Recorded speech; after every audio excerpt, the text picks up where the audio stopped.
Cine Garage. Aquí cabe todo el cine. Con Eric Estrada. Renglones luminiscentes. Puentes.ml.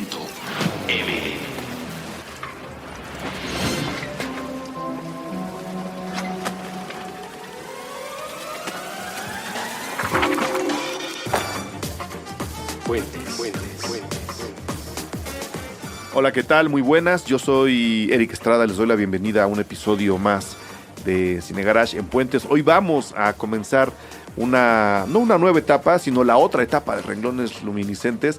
No teníamos nada planeado así como para celebrar el fin de año, aunque acabó siendo una especie de celebración. Pueden ustedes escuchar ese último episodio de 2016, nos la pasamos muy bien. Y ahora pues vamos a empezar dándole un poco la vuelta al proyecto de Renglones Luminiscentes. Por supuesto seguiremos hablando de literatura, por supuesto seguiremos vinculándola al cine de una o de otra forma, y por supuesto para este primer episodio de 2017 me acompaña de nuevo Saraí Campech, a quien le doy la bienvenida y le paso el micrófono en esta complicadísima tarde en Puentes. Muy buenas, Saraí. Hola, buenas tardes. Sí, complicada pero emocionados porque Renglones continúa en 2017, eso nos llena de emoción. Y bueno, este giro de tuerca que tiene en especial en este programa tiene que ver porque vamos a hablar de un libro que se llama El Dragón Blanco, que no ha sido adaptado al cine todavía, pero que sus personajes los hemos encontrado en distintas ocasiones en varias versiones cinematográficas. Entonces le damos la bienvenida a Adolfo Córdoba. Muchísimas gracias por estar con nosotros. Muchas gracias a ustedes, Saraí y Eric. Estoy feliz de empezar el año platicando del libro y hablando de cine también. Exacto, porque bueno, nos conocimos en una librería que a muchos nos encanta, que está en la Ciudad de México, que es la Rosario Castellanos. Sí. Y bueno, nos hablaban de este libro que trata a estos personajes secundarios de clásicos infantiles, clásicos literarios, ¿no? Uh-huh. Como es El gato de Alicia en el País de las Maravillas. Y bueno, me llamó la atención porque dije, bueno, podemos enlazarlo porque Renglones abordamos esta parte literaria con la cinematográfica, pero aquí nos das un extra porque nos cuentas las historias de estos personajes que encontramos en las películas, en los libros, pero que no se han contado. Claro, sí, de hecho de alguna manera un poco lo que yo hice en el libro es algo que se hace bastante en cine y en televisión, son como los spin-off de muchas series televisivas, o algo que está muy de moda precisamente en el cine es las precuelas o las secuelas y toda esta industria un poco que gira alrededor de lo que pudo ser, lo que nos contaron, estos destinos y pasados posibles que no tenemos luego mucha idea y que abren un campo para el creador, para inventarse sus propias historias. Entonces, en ese sentido, creo que sí, el libro de alguna manera tiene un pie en este mecanismo que suena muy contemporáneo, aunque en realidad es un mecanismo de creación tan antiguo como la Ilíada y la Odisea, que Homero lo que estaba haciendo justamente en la Odisea era tomar un personaje, un guerrero secundario que era Ulises u Odiseo, y escribir su regreso a Ítaca, ¿no? O sea, también Ovidio con las heroidas ya había hecho también este ejercicio de que las mujeres le escriben cartas a los héroes, apropiándose como de estas figuras míticas secundarias como Penélope, pero es verdad que ahora está en auge esta cuestión de ir de la periferia al centro, de darle voz a los que no tenían voz, de un poco mirar en los márgenes. Entonces, sí, y en particular este libro parte de puros clásicos que, por cierto, o sea, también han sido adaptados al cine, ¿no? Y de los que podamos platicar también.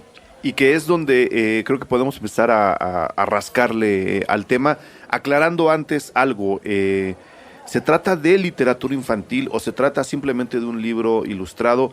O sea, ¿en dónde hay que ubicar el Dragón Blanco, que es la propuesta que traes esta tarde? Pues esa es una muy buena pregunta, que es con lo que se quiebran la cabeza muchos especialistas de literatura infantil, los mediadores, maestros, porque es verdad que como categoría es una categoría medio nueva, esta de un libro infantil, libros juveniles, y que también está muy en auge y que luego conviene al mercado. Yo escribí otra novela que se llama Para la niña detrás del árbol, y esa sí yo estaba pensando en un lector infantil. O sea, yo tenía muy claro que quería hablarle a los niños, ser muy empático con ellos, ponerme en su lugar. Con El dragón blanco y otros personajes olvidados, que lo escribí con una beca del Fonca de cuento, yo no estaba pensando en un lector infantil, necesariamente. Es natural que ese público se sienta atraído o que uno lo acerque ahí porque abrevo de clásicos literarios, sobre todo infantiles y juveniles. Entonces digamos que la cercanía es como obvia. Pero yo no me estaba planteando ese lector, y en realidad es un libro que está ilustrado, pero que también es como parte de esta tendencia de libros más para jóvenes o adultos ilustrados, que sí está en una colección que es la colección de A la orilla del viento, del Fondo de Cultura, que clásicamente, típicamente es para niños, pero que también en estos formatos se dirigen a jóvenes. Entonces, pues no sé, ya me hice bolas, yo no sé para quién es, pero ya ustedes verán. Yo creo que es un libro muy intergeneracional. Exacto. Dejémoslo así. Te lo pregunto porque el otro día, platicando aquí en la oficina con un par de colegas, salió al tema que leía uno de niño, ¿no? Uh-huh. Y pues yo, si algo he de agradecerle a mis tíos, a mi madre, es que nunca tuvieron miedo de darme ningún tipo de libros. Entonces, claro, sí. Yo acabé leyendo los cuentos de Edgar Allan Poe a los 7, 8 años, ¿no? Cuando probablemente para otras familias eso tenga que esperar hasta la adolescencia, sí. Que es cuando yo ya estaba leyendo pues, cosas que realmente no venían al caso, ¿no? Ya estaba yo entrando a cosas muy existencialistas, pero antes había tenido el paso por Lovecraft, que a mí me volvió loco cuando tenía 12 años. Claro. Entonces, sí. habiendo más o menos respondido que pues sí hay un público infantil en tu objetivo, pero que no necesariamente es el único, ¿qué tipo de historias podemos tener? Hablando y redondeando con lo que dijo Saraí, tiene que ver con personajes secundarios o periféricos.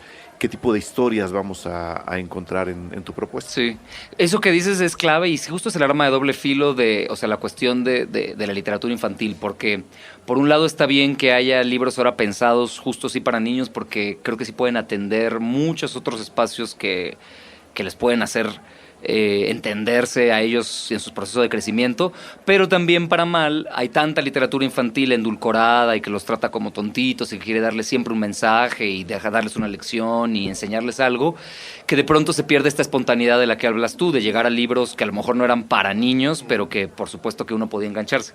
Yo creo que aquí yo lo que me planteé es que no estaba pensando en este lector niño, pero sí estaba pensando mucho en hay como un tono nostálgico en los cuentos, porque yo creo que los adultos que lo leen, los jóvenes, van a recordar un cierto regreso a lo fantástico, porque es sobre todo una defensa por eso, por lo fantástico. Y en esa defensa por lo fantástico podemos identificarnos todos. A nivel lenguaje, vocabulario, yo sí estaba intentando respetar mucho el universo y los tonos originales de cada autor. Por ejemplo, hay un cuento de Hans Christian Andersen y mi idea no era actualizar nada y poner modernos a los personajes, el gato de César en un convertible, comiendo pizza con otro personaje, hacer crossovers. O sea, no quería hacer esas cosas que luego salen bien, luego no salen nada bien. Pero en mi caso yo sí era un homenaje a estos autores que yo leí de niño, y de alguna manera era regresar a eso. Pero ya verán, a lo mejor en algún momento puedo leer un fragmentito. El lenguaje implica cierto recorrido lector. Todas son historias de personajes que siguen sus deseos y guiados como por el asombro, y no necesariamente recorren el camino del héroe, ¿no? O sea, como que justo son secundarios, y a mí me interesaba fijarme en los secundarios y olvidarme un rato de los héroes que siempre tienen los reflectores. Entonces, los cuentos que les hice, las estructuras no son tan sencillas porque no son caminos del héroe tan claramente definidos, en un ejercicio muy deliberado de mantenerlos un poco en la periferia. O sea, ellos viven historias en las que sí siguen su propio deseo, pero en la que no necesariamente se coronan como reyes, como héroes, ¿no? Que luego es el grave error de muchos ejercicios parecidos al tuyo, y pienso en los del cine, no necesariamente en los de la literatura, que dicen, pues mira, vamos a contar, ya conocemos a Pedro Picapiedra, vamos a contar la historia de Pablo Mármol, y vamos a ver cómo Pablo Mármol es el superhombre que nunca hemos podido ver porque está al lado de Pedro Picapiedra. Tú no, a ti te interesa mantenerlos en esa orilla para hablar de otras cosas que tienen que estar vinculadas con los autores originales. ¿Estoy entendiendo bien? Sí, perfectamente. De hecho, sí hay un puente a la obra original. Es un puente tan importante que todos los cuentos tienen una cita al final, que los vincula con la obra original, y algunos se terminan de entender o adquieren como otra dimensión cuando lees esa nota, esa cita del autor original. O sea que hay también un ejercicio de intertextualidad importante, como que el cuento está en un diálogo con la obra original constantemente. Si bien yo sí quería que si tú no leíste el original entendieras algo que le estaba pasando ahí, hay como una profundidad mayor y una conexión como con otras cosas si conoces ese universo original. Son 6 cuentos y la mayoría vienen de mundos fantásticos muy conocidos, como Nunca Jamás, El País de las Maravillas, Oz. Entonces que de alguna manera ubicas un poco de qué se trata. Pero efectivamente estos ejercicios en el cine, por ejemplo, me acuerdo también esto que está haciendo Disney mucho, ¿no? O sea, como la historia de Maléfica, ¿no? Que resulta que no, que ella era buena, pero que le rompieron el corazón. O sea, como dices tú, es seguir los mismos modelos. La obligaron a ser mala. Exacto, ella no quería, ahora sí que ella no quería. Sí, exacto, como que todas estas cosas reivindicativas del secundario y de volverlo héroe no me interesaban tanto. O sea, realmente hay algunos cuentos muy breves donde nos asomamos nada más un momento del personaje. Y ahí sí, por ejemplo, la brevedad es lo que me ancla con esto que estamos platicando de no hacerles un recorrido típico de héroe. Esa brevedad sí me ayuda a proponerle al lector, asómate a esta otra posibilidad un momento nada más, ¿no? Hay cuentos muy breves que proponen eso. Y bueno, justo esta parte me acuerdo de cuando hablas de los niños perdidos. Uh-huh. ¿No? Que estos personajes, que hay distintas versiones cinematográficas en las que los vemos un momentito y otras en las que tienen un poco más, no sé, estoy pensando en Hook, por ejemplo, que tienen, claro, ¿no? Pero hasta ahí se queda. Y aquí tú lo que haces es pues llevarnos más allá y contarnos esa historia un poco más, ese largo aliento, ¿no? A diferencia de los otros cuentos que se incluyen en este libro. Estaba padre que menciones Hook, es otro ejemplo que está como muy, muy cercano a lo que hice. Y precisamente porque en el cuento de los niños perdidos, que en realidad son 8 cuentos breves, cada uno de uno de los niños perdidos, lo que yo hice solo son 2 casos, o sea, son 6 cuentos, y solo en 2 casos cuento qué pasó después, ¿no? Que es este de los niños perdidos y otro más, el de Hans Christian Andersen, que se llama El Rey Cisne. Y aquí yo lo que me estaba planteando era qué había pasado con ellos cuando crecen. Porque Barry dice en el libro que, bueno, regresan de Nunca Jamás, los adoptan. Peter Pan, ¿no? Exacto. Sí. Los adoptan los papás de Wendy, a todos los niños perdidos, y dice que no vale la pena hablar de ellos porque se vuelven adultos aburridos, que van a la oficina, que uno se convierte en maquinista, o Wendy se casó, otro Peter se hizo presidente. Exacto. Ándale. No los convierte en villanos tampoco. Okay. Solo dice que son aburridos. Tuvieron un buen futuro, digamos. Sí, son inofensivos estos. Sí, ok. Se aburrían tranquilamente. No, entonces lo que yo hice fue, en cuentos muy breves, un poco ahí contradecir a lo que dice Barry, respetando una vez más sus reglas. Es decir, él dijo que Michael, el más pequeño de los hermanos, se había vuelto maquinista. Entonces yo escribo un cuento donde Michael efectivamente es maquinista, pero no es tan aburrido como él dice. En realidad todos estos adultos siguen atravesados por lo fantástico. Hay uno de ellos, uno de los niños perdidos, que se vuelve un cazador de historias sobrenaturales y escribe un libro de criptozoología. Lo que yo hice ahí fue, además, en este caso en particular, la verdad es que son de los cuentos que más me gustan dentro del libro, traté de cruzarlo con hechos históricos, de pensar quiénes podrían haber sido estos personajes si hubieran crecido en Inglaterra en la época en que regresan y se vuelven adultos. Y hay un par de casos donde sí traté de atravesarlos con personajes históricos reales. Es el caso de un juez, porque Barry dice que uno de los niños perdidos se convierte en juez, y es el caso justo del que inventó, digamos, como la pseudociencia de criptozoología. Entonces sí, está... cuando dices Hook, está un poco ahí esta cosa del regreso a Nunca Jamás. Algunos de ellos quieren regresar a Nunca Jamás, extrañan, se encuentra el llamado. Hook el cine a mí me influyó muchísimo en este ejercicio, porque yo de niño vi todas estas historias. La historia interminable, donde sale el dragón blanco de la suerte, que es el que le da nombre al título, que se llama Fújur y Falcor en la película, pues es un personaje entrañable del que muchos nos quedamos enganchados, y cuando uno lee la novela, pues todavía más. Entonces, Hook seguro que influyó mucho, porque justamente sí, hay un regreso a Nunca Jamás en estos cuentos. Y a nivel cinematográfico, ¿qué tanto se cuela incluso de manera inconsciente en las historias que estás fabricando, o qué tanto se cuela de manera consciente. Y hablo más allá de las ilustraciones del libro, que están muy bonitas, que vienen ahí, que ya lo verán. O sea, ¿qué tanto te diste cuenta, quizá habiendo terminado ya el libro, que el cine se había colado de manera irremediable en estas historias periféricas que estás contando? Claro. Yo creo que igual es el simple ejercicio de la mirada cinematográfica sobre los personajes en la periferia, solo por un ejercicio histórico de que se ha hecho más ahí en el cine. En la manera en que lo escribí, la verdad, no siento que particularmente mis cuentos tengan como esto que sí sentimos en muchas novelas o literatura, que uno lo siente muy cinematográfico, que puedes imaginarte casi la adaptación ya concretamente. A mí me interesaba más como trabajar mucho el lenguaje literario, las metáforas, la descripción de atmósferas fantásticas, no necesariamente con esta mirada de zoom in, zoom out, perspectivas abiertas, cerradas, que te da un poco más el cine.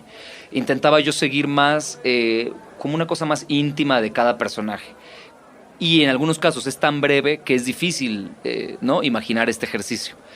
Pero, no sé, por otro lado, hay un cuento que es el nacimiento del helado Rey Mono del Mago de Oz, que es un cuento muy breve, pero que sí la caracterización de los monos alados del clásico de los 20s, ¿no? Una de las primeras adaptaciones 30. Del 30, del Mago de Oz, fue importante porque de alguna manera ahí salen estas criaturas que uno no sabe bien si tenerles miedo o te gustan, pero te asustan. Entonces, estos alados reyes, el alado Rey Mono y todo su séquito, ha sido muy representado en series y en películas, series animadas, demás, y de alguna manera estaba ahí en mi imaginario y me llamaba la atención cómo se había tratado en cine, donde muchas veces tienen más fuerza y más presencia justamente por lo visual que en la obra original, porque Barry en la novela, en El Mago de Oz, salen un par de momentos, tienen participación y le cuentan a Dorothy de dónde vienen ellos, pero siento que no tienen tanta fuerza como la fuerza que le ha dado el cine. Entonces seguramente que eso también fue importante para mí a la hora de escribir este cuento, como esa presencia que yo sentía que tenían más en lo visual. Ok, déjenme hacer rápido la pausa fugaz de este episodio y venimos para la segunda parte, así sin perder tiempo. Ahora venimos. Perfecto. Puentes.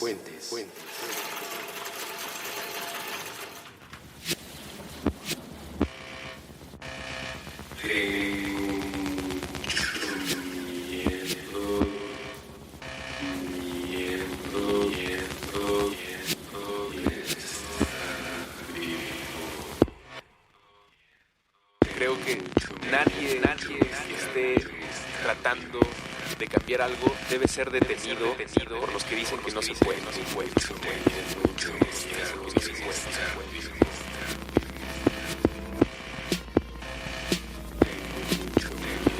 La pasión se ha muerto. ¿Por qué? Por una cuestión cultural. O sea, la gente ya no quiere esa guerra,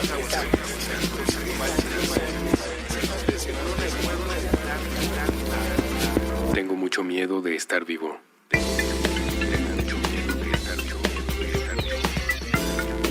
Nadie debe ser detenido.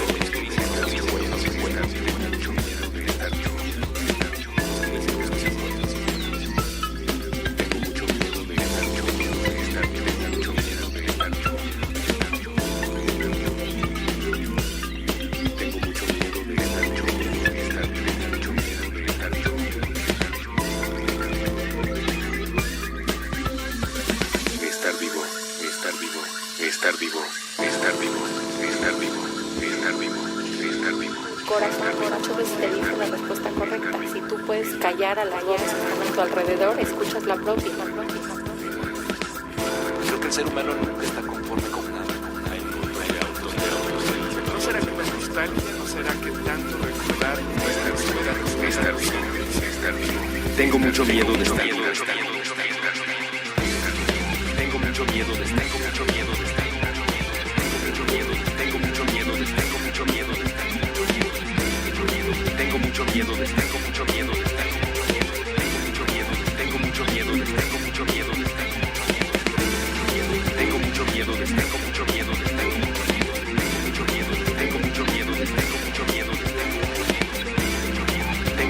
miedo de estar, tengo mucho miedo de estar, tengo mucho miedo de estar, tengo mucho miedo de estar, tengo mucho miedo de estar.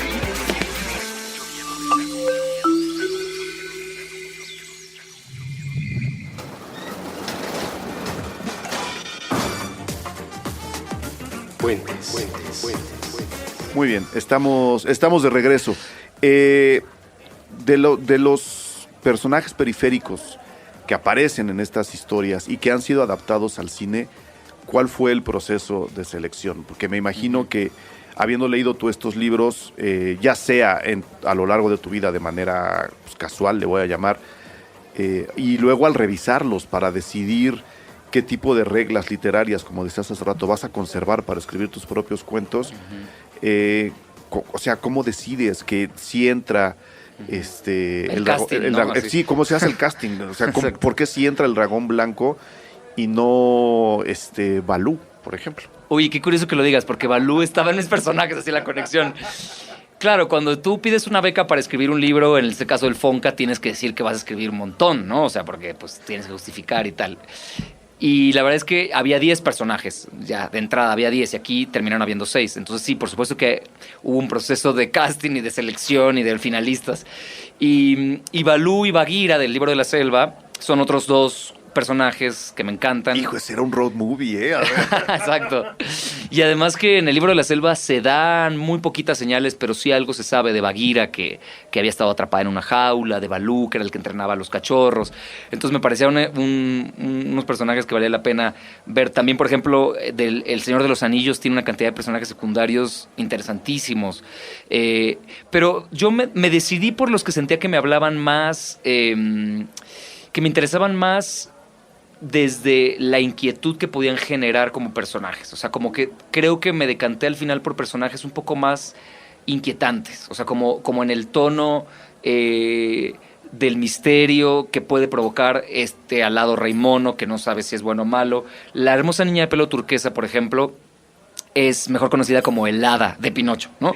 Esa hada tan bonita, cubierta de brillantina, rubia, en la versión de Disney, no tiene nada que ver con la novela original. Cuando esa hada aparece, Collodi nos dice que ya llevaba 1000 años viviendo en ese bosque y además es una niña muerta. No es una señora así bien peinada. Pinocho llega a pedirle ayuda porque está corriendo, está huyendo del zorro y del gato. Se encuentra una casita blanca, toca la puerta, se abre una ventana y aparece esta niña. Y Pinocho le dice: «Oh, hermosa niña de pelo turquesa, ábreme por caridad». Y la niña le dice: «No puedo, en esta casa están todos muertos». Y dice: «Pues ábreme tú». Y le dice: «Pues yo también estoy muerta». Exacto. «Yo también estoy muerta y estoy esperando que llegue un ataúd y me lleve». Así, esa es su línea. ¿Cómo se le pasó eso a Tim Burton? Sí, ¿verdad? Sí.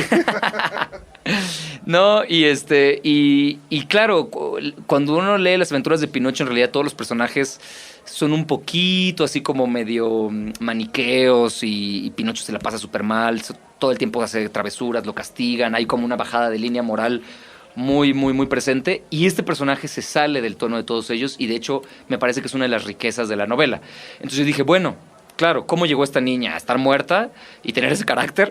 Y pobre Pinocho. Claro, porque no le abre. Y el zorro y el gato lo atrapan y lo cuelgan. Por suerte es una marioneta y no se muere. Y Pinocho, sin estropeos, también está muerto. Exacto. No, y ya luego la niña se apiada. No es un niño de verdad. No es un niño de verdad. Por suerte es una marioneta. Y ya, de hecho, después la niña se apiada y lo salva. Pero entonces, justo... no, pues era eso. Luego el otro, que es el gato de César, pues también es un personaje extraño, ¿no? Nos atrae mucho, pero no es precisamente Alicia, ¿no? Caminando de aquí para allá, descubriendo las cosas y con esta como medio inocencia y picardía que tiene interesante. Los niños perdidos, una vez más, pues son una tribu de salvajes. Cuando uno lee la obra original de Peter Pan, te das cuenta también que Wendy y sus hermanos son bastante crueles. O sea, ellos deciden irse y dejar a sus papás y olvidarse de ellos sin importarles mucho si les rompían el corazón. Y lo dicen explícitamente. Así son los niños, en realidad. Entonces hay una cosa de crueldad ahí que me interesaba. Y luego los últimos 2 cuentos, que es El Rey Cisne y El Dragón Blanco. El Dragón Blanco de la Suerte era como por el placer que me produce ese personaje. O sea, ese sí es un personaje mucho más luminoso, digamos.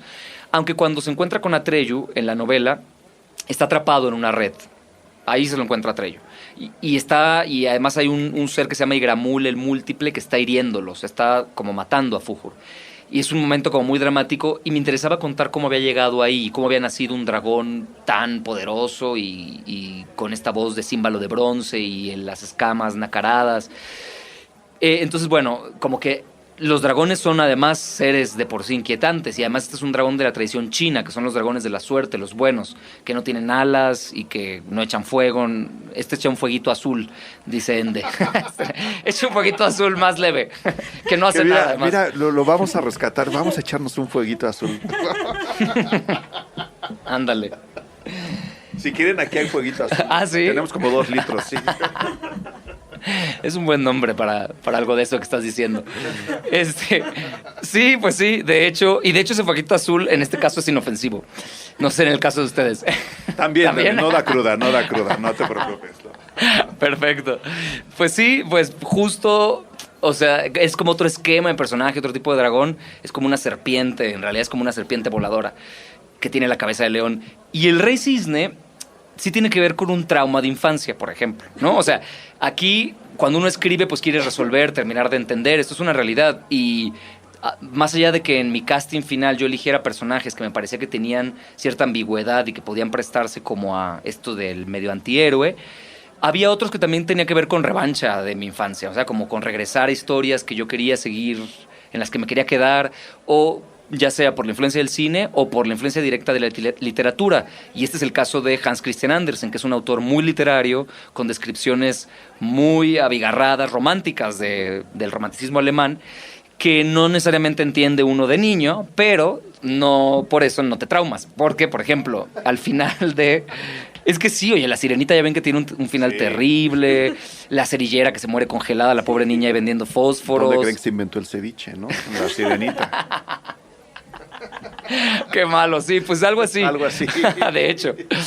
Bueno, Los Cisnes Salvajes es un cuento que no sé si ubiquen, no es tan conocido, pero sí ha habido algunas adaptaciones, de hecho, a cine para niños y a algunas películas. En Dinamarca hay una película que trata básicamente de 11 hermanos a los que convierten en cisnes.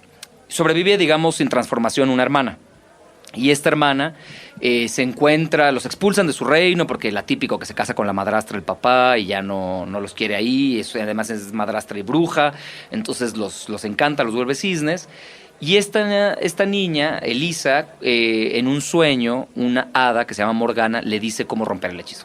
Y bueno, tiene que hacer 1000 cosas, la pobre es una mártir, así, guardar silencio, tejer 11 suéteres con ortigas mientras le sangran las manos, así.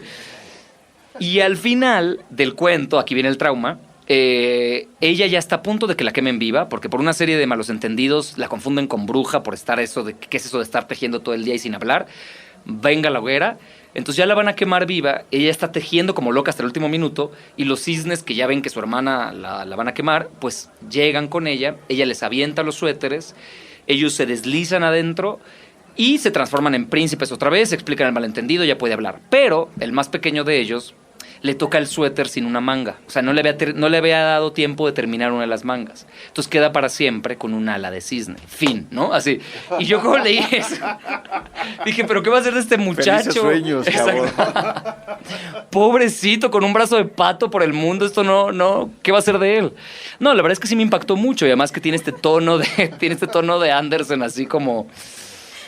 de todos felices menos este. Entonces, bueno, pues ya 20 años después le escribí un cuento al muchacho para justo entender qué había pasado con él. Para ver qué hizo con su alita de cisne, ¿no? Pues pobre. Exacto. Entonces, por ejemplo, ese era uno de los cuentos que tenía yo que contar. En su adolescencia. Imagínate el bullying que le hacían. Sí, ¿no? Sí, no sabemos. Y luego, antes de que se nos vaya el tiempo, ¿cómo? Me imagino que tuviste que releer varias veces los cuentos, porque dices que tuviste que o detectar las reglas de cada uno de los autores para luego tratar de transportarlas lo más posible a alguna de la estructura de tus propias historias. Sí, hubo mucha relectura, vi muchas películas también, muchas adaptaciones, y dije, a ver, ¿quién hizo este mismo ejercicio bien, ¿no? Que yo considere que le salió bien. Incluso de otros autores. Este libro está tiene un sustento teórico que fue mi tesis de un máster que hice en libros y literatura infantil y juvenil, que es qué hizo Mark Twain para convertir a Huckleberry Finn de personaje secundario en las aventuras de Tom Sawyer a protagonista de su propia novela, de la que es considerada de hecho su obra maestra. Entonces cuenta que yo establecí en mi tesis una serie de 6 pasos del viaje del héroe secundario, le puse. O sea, ¿qué hizo Twain? Básicamente para matar a Tom Sawyer. Entonces yo tenía esa investigación, o sea, como que desentrañé literalmente qué se hace para llevar a un personaje de la periferia al centro, qué hizo Mark Twain. Eso me ayudó, pero en algún punto había que también, por supuesto, releer mucho la historia original para intentar que el homenaje, y si estos autores revivieran, no me quisieran colgar, ¿no? O sea, como que estuviera lo más respetuoso posible. Entonces hubo mucha relectura y yo lo que hacía era que hacía como pequeñas biografías de cada personaje. Por ejemplo, Fújur, el dragón blanco. Mi libro de la historia interminable está todo marcado y aparte las escribía de todos los momentos donde aparece Fújur. O sea, como que yo quería establecer muy bien todos los momentos donde aparece el personaje original para no faltarle a ningún, o sea, para que sea congruente con todo. Porque yo estaba consciente que podía haber muchos lectores que no tuvieran idea, a los que yo podía decirle, este dragón aventaba fuego y tenía alas y perfectamente, pero no quería, pero en realidad me preocupaba que el más fanático de la historia interminable, así el que se sepa la novela de principio a fin, no se sintiera traicionado. Entonces ese era el mayor reto, que yo no podía contradecir nada. Si él decía que Fújur había ido a la luna y yo quería hablar de su pasado, no podía obviar esa parte, ¿no? Entonces Fújur va a la luna en mi historia, ¿no? Entonces, pues fue eso, fue justo un ejercicio de releer mucho, de trabajar mucho durante ese año. Mi tutora fue la escritora Ana García Bergua, entonces ella como que me hacía anotaciones también a nivel ya estilístico, estructural. O sea, llevó un proceso de relectura no solo de los originales, sino de los propios cuentos, de cómo esa voz iba encontrando su camino, digamos, el personaje mismo. Y bueno, ya que también hiciste estas revisiones cinematográficas, cuéntanos, comparte un poco cuáles fueron las que te engancharon más o con las que dices, a ver, una maratón de fin de semana.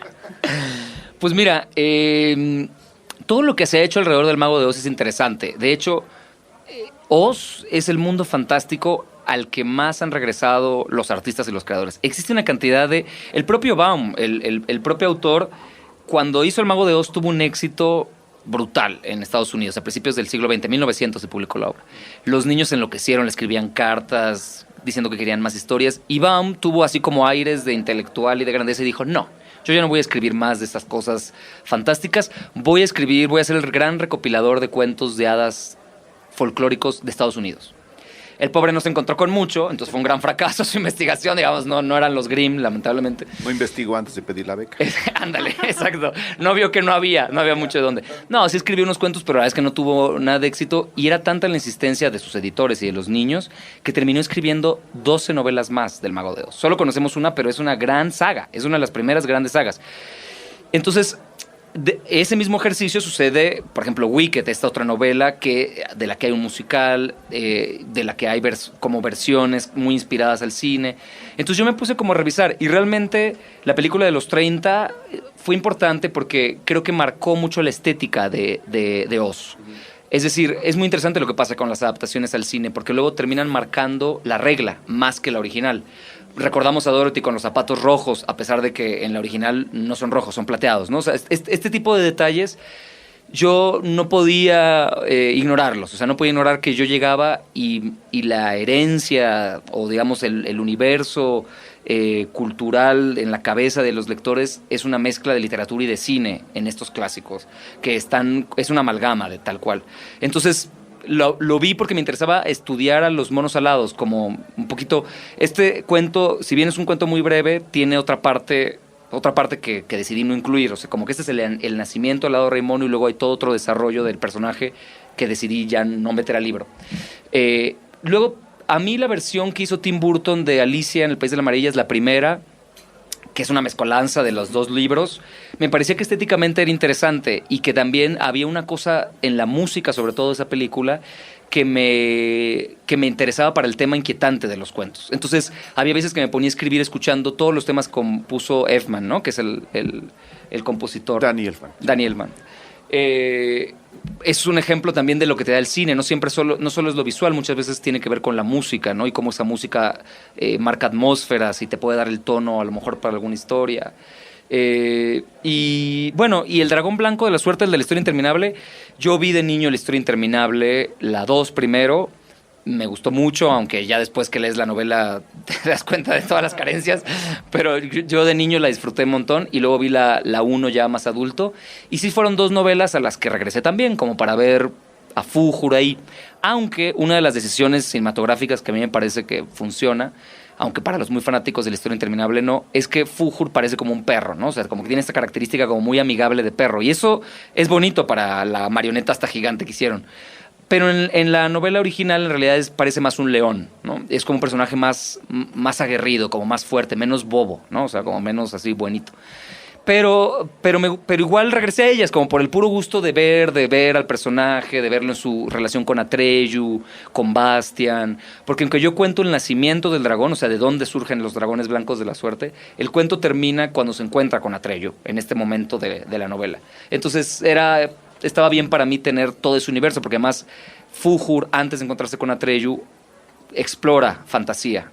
Y entonces también por eso quería yo como tener visualmente fantasía, claro. Muy bien. ¿Y dónde se consigue el libro? Me imagino que ya estará disponible en las librerías mexicanas. Sí, ya está, pues está en todas las librerías, tiene como una muy buena distribución, hay como un buen tiraje. La verdad es que el libro ha tenido buena suerte, igual que El Dragón. Yo creo que eso fue un truco, así un amuleto. Yo cuando lo mandé a un concurso al Premio Nacional Bellas Artes de Cuento Infantil, Juan de la Cabada, que te piden ahí que pongas la edad de los niños. Entonces yo, muy consciente, puse de 12 para arriba. O sea, yo estaba consciente que este era un libro que podía estar justo en la franja. Y no sabía qué título ponerle. Originalmente mi proyecto del Fonca se llamaba El Alado Rey Mono y otros personajes secundarios, así tal cual. Luego cuando estaba yo haciendo como pruebas, le había puesto también, había pensado a lo mejor que El Gato de César podía ser un nombre atractivo, pero decidí hacer un amuleto y dije, voy a ponerle El Dragón Blanco para ver si me trae suerte. Y tuvo suerte, entonces ganó el premio y eso le ha dado como una buena distribución. El fondo hizo un tiraje muy amplio, entonces como imprimieron muchos libros, pues está en muchas librerías para que se venda. Entonces lo pueden encontrar en casi cualquier librería. Y rápidamente, lo de las ilustraciones. Sí, eso está bueno que lo menciones porque me parece que así terminó de estar listo el libro. O sea, si bien el libro ganó el premio por el manuscrito inédito, transformarlo ya en libro pues implica este recorrido que en el caso del Dragón Blanco fue importante el ilustrador. Ricky Blanco es un ilustrador español que no ha hecho muchas cosas en México, aunque en Europa sí es como mucho más conocido y tiene ya una carrera muy larga, sobre todo en ilustración para revista editorial. Y acá lo elegimos porque nos parecía que Ricky podía sorprendernos. O sea, habíamos visto su trabajo, que es excelente, nos encantaba, pero había otros ilustradores más que nos gustaban también. Y terminamos decidiéndonos por él porque sentíamos que él nos iba a sorprender, así literal, como que no sabíamos exactamente qué iba a darnos, pero sentíamos que iba a apropiarse del libro y que lo iba a hacer muy bien. Y él tomó una decisión, desde el principio nos las planteó y me pareció muy buena, que era intentar reproducir la estética de los carteles como de estilo soviético, ¿no? Como esta tendencia que hubo también por los 30, me parece, de mucha limpieza, muchas plazas de color, no tanta definición en las ilustraciones, no tanto detalle. Y eso creo que le vino muy bien al libro porque está en sintonía con esto que yo les decía de la incompletud en la que están los personajes, ¿no? O sea, y además el misterio y lo inquietante, que a mí me interesa que los lectores sigan haciendo el ejercicio que hice yo, que ellos también terminen de escribir ciertas cosas de los personajes, que hagan el ejercicio de imaginarse otros caminos. Ok, ¿algo más que quieran agregar, chicos, antes de tener que dar por terminado este episodio de Renglones Luminiscentes? Pues invitarlos, yo tengo un blog que se llama Linternas y Bosques, linternasybosques.com, es un blog especializado en libros para niños y jóvenes, y ahí hay una sección donde pongo algunas cosas de mis libros, entonces bueno, si les interesa ver algunas de las cosas que escribo, pues los invito a que se den una vuelta, y si les interesa en general recomendaciones de libros para niños y jóvenes, ahí pueden encontrar muchas. Y ojalá que se acerquen al Dragón Blanco y que le escriban las historias a sus personajes secundarios. Que A Balú. ahora se lee el ejercicio, ¿no? A ver, Hacer el ejercicio, exactamente, exacto. ver qué pasó con Balú. Adolfo, mil gracias. Muchas gracias a ustedes. Por venir a platicar Gracias por el de este espacio. proyectazo. Saray, mil gracias de nuevo por hacerme la chamba. No, para nada. Y que le echen un ojo a Los Cisnes Salvajes, esta versión que decías de Sí. Dinamarca, porque además el guión lo escribió Margarita II, reina de Dinamarca. Sí. Entonces es una historia contada desde la realeza. Sí, y está inspirado con unas pinturas que hizo ella. Sí, esta película de Los Cisnes Salvajes se puede encontrar en internet, es más o menos nueva, y sí, es una producción danesa escrita el guión por esta señora. Perfecto. Pues ahí está. Mil gracias por venir a Gracias, platicar muchas con gracias a nosotros. Mil gracias al departamento de producción que se está luciendo esta tarde. Este episodio se las vamos a poner así nomás. Se grabó sin energía eléctrica. Así se las Es vamos el a misterio. dejar. Así se las vamos a dejar. Vayan y busquen El Dragón Blanco, ya está en todas las librerías. Mil felicidades, mucha suerte con el proyecto. Muchas gracias. Nos vemos pronto. Hasta pronto, gracias.